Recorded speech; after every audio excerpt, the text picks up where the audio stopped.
जय श्री राधे राधे।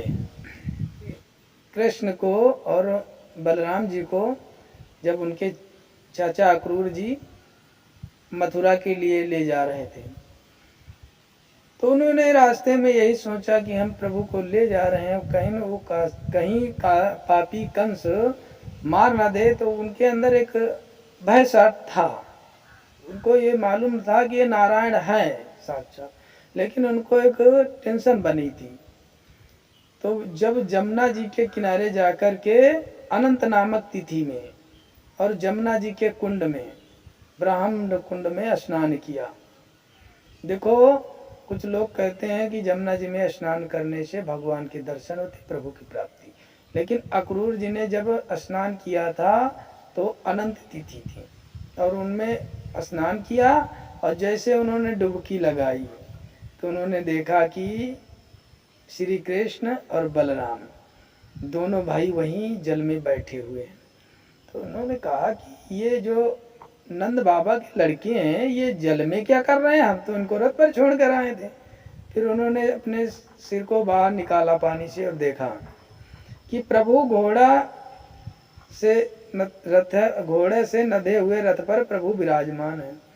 उन्होंने फिर सर नीचे पानी में डुबाया और डुबकी मारी तो क्या देखते हैं, प्रभु श्री कृष्ण और बलराम जी। और देखते देखते बलराम जी और कृष्ण जी बस यही दिखा कि भगवान श्री के शेष नाग की गोदी में लेटे हुए और वहां पर नंद सुनंद, सनकादिक ऋषि, भक्त प्रहलाद, राजा बलि, दुड़ू और सारे ऋषि मुनि, चारों वेद, सारी निधियां सब मूर्तिमान होकर भगवान की सेवा कर रही हैं।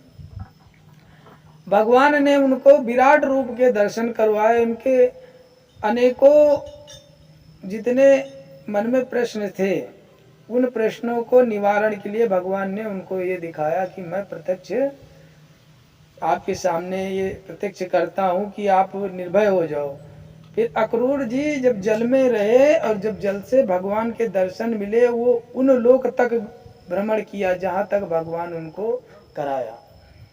तब प्रभु ने मुस्कुरा करके पूछा कि चाचा जी, तुमको जल में कोई ऐसी दुर्लभ या विचित्र चीज तो नहीं दिखी?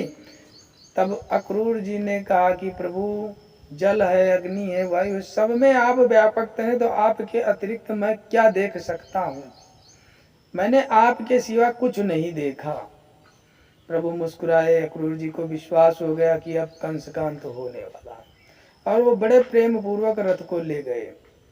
सबसे पहले जब मथुरा गए तो वहाँ की नारी, स्त्रियां, रास्ते में जितने गांव पड़े सभी लोग प्रभु को देखने के लिए, सारे नर नारी स्त्रियां जिस अवस्था में थे उसी अवस्था में चल दिए। चाहे भोजन करती हो, चाहे पति के साथ हो, चाहे पति की सेवा में हो, चाहे बच्चे को दूध पिला रही हो, सब कुछ छोड़ करके वो उठकर चल दिए।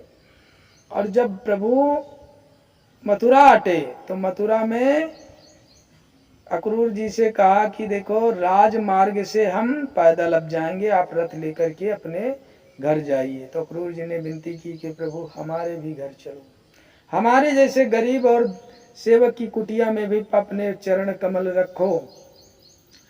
प्रभु ने कहा समय आने पर, पहले तो मैं अपने जो हमारे माता पिता हैं उनका उद्धार होगा और इस पापी का अंत करने के बाद ही हम आपके पास आएंगे। जैसे आगे बढ़े तो उन्होंने देखा एक धोबी कपड़ा लिए जा रहा था। तो भगवान ने कहा, देखो भाई, जो कपड़े हम पर जचे और हमारे ग्वाल बालों पर जचे और हमारे दाव पे जचे वो हमको दे दो। लेकिन उस दुष्ट ने, जानते हो क्या कहा? उस दुष्ट ने कहा कि तुम ग्वाले हो, पहाड़ों में रहने वाले हो, और पहाड़ में रहने वाला कपड़ा क्या जाने क्या होता है। इतनी बात कही और भगवान से कहा कि आप भाग जाओ, अन्यथा हमारे जो राजा कंस है तुम जैसे उदंड बालकों को मृत्यु दंड देते हैं, आप यहाँ से जाओ। भगवान ने एक थप्पड़ मारा, उनका शरीर से धड़ अलग हो गया। शरीर से धड़ अलग हो गया, यानी शीश सर अलग हो गया शरीर से। सारे के सारे सेवक उनके भाग गए भगवान पे जो जचा वो भगवान ने कपड़ा पहन लिया और बाकी सभी ग्वाल बालों ने पहन लिया और सारे कपड़े वहीं पर पड़े रहे।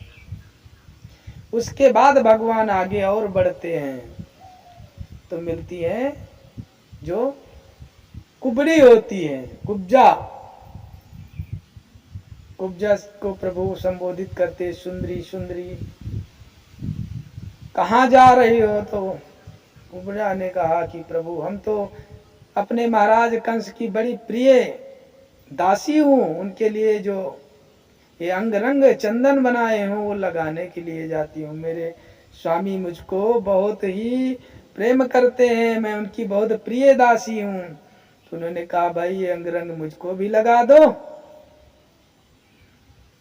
उसने भगवान को अंग रंग लगा दिया, गोरे बलराम जी को, और भगवान काले नहीं सांवले यानी अलसी के फूल के समान कलर वाले प्रभु मेरे गोविंद भगवान को अंग रंग लगा दिया। उसके बाद भगवान ने उसके पंजों को अपने पंजों से दाप करके और उसके यहाँ पर 2 उंगली लगा करके उसको सीधा कर दिया, क्योंकि कुब्जा का मुख जो था बड़ा सुंदर था, वो 3 जगह से टेढ़ी थी।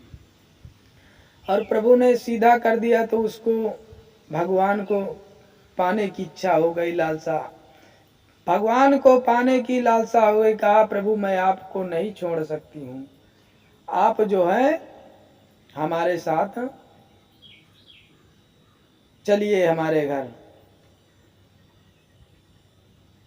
भाई प्रभु नारायण जी का प्रकाश बहुत आ रहा है, ये दिन का समय है और हम अपने आश्रम के दरबार में बैठे हैं। उसके बाद प्रभु ने कहा ठीक है मैं आपकी कुटी में अवश्य आऊँगा।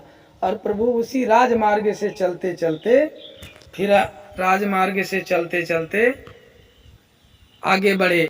वहाँ से आगे बढ़े, जब आगे बढ़े तो उन्होंने देखा कि एक माली का घर है। देखो उसका नाम इस समय दिमाग में नहीं आता। उसने प्रभु को माला अर्पण किया, अनेकों प्रकार की बढ़िया सुगंधि से मालाएं और फूलों से पूजा किया। उसके बाद भगवान फिर आगे